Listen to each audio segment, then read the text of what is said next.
Maliban nga po mga idol kay Stephen Curry, wala nang iba pang player ang Golden State Warriors na bumuhat sa kanila sa play-in tournament laban sa Sacramento Kings. Kaya yan nga ang rason bakit maaga na naman silang nagbakasyon na ikinadismaya ngayon ng mga fans at analysts. Kaya malinaw na sinasayang na ng Golden State Warriors ang prime years ni Stephen Curry. Kaya hindi na naiwasan pa ngayon na pag-usapan ng posibilidad na paglipat nito. At base nga po mga idol sa pinakahuling inilabas na balita, kung sakasakali man nga po na umalis si Stephen Curry sa Golden State Warriors, ang kupunan nga daw po ng San Antonio Spurs ang may pinakamalaking tsansa na sunod nitong paglaruan at salihan since andito si Victor Wembanyama na maaari niyang maging bagong katandem. Maliban nga po sa San Antonio Spurs, kasama rin naman dito ang Los Angeles Lakers dahil kay LeBron James. Samantala, bago pa man magsimula ang first round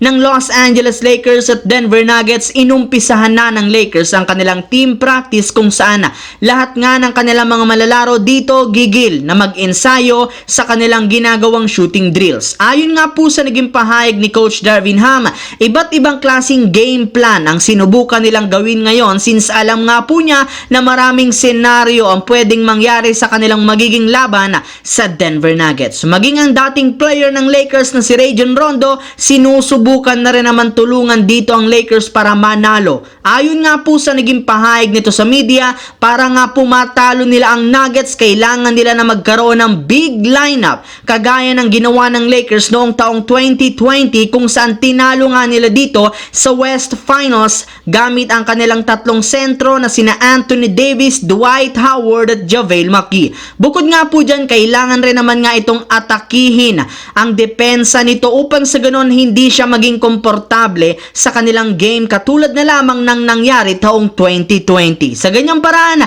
maaari pa nilang mapabagal ang dinadala nitong opensa sa Denver na pwedeng maging oportunidad para manalo ang Lakers sa kanilang serye. Sa kabilang banda, kailangan pa nga po mga idol ng Boston Celtics na maghintay ng isa pang araw bago nila malaman kung ano ang kanilang makakatapat at mananalo sa gaganaping play-in tournament ng Miami Heat at Chicago Bulls. Pero kahit sino man ang manalo sa dalawang ito, magiging liyamado pa rin ang Boston Celtics sa kanilang magiging serye sa first round.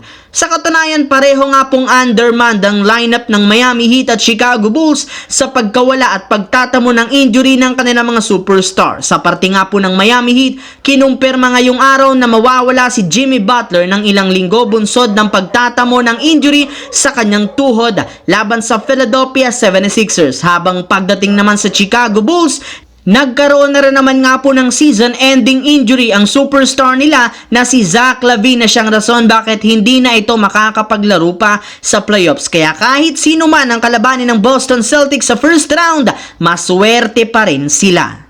So that's it mga idol, ang ating bagong video. Once again, this is your J-Zone TV. Huwag kalimutang mag-like at syempre mag-subscribe.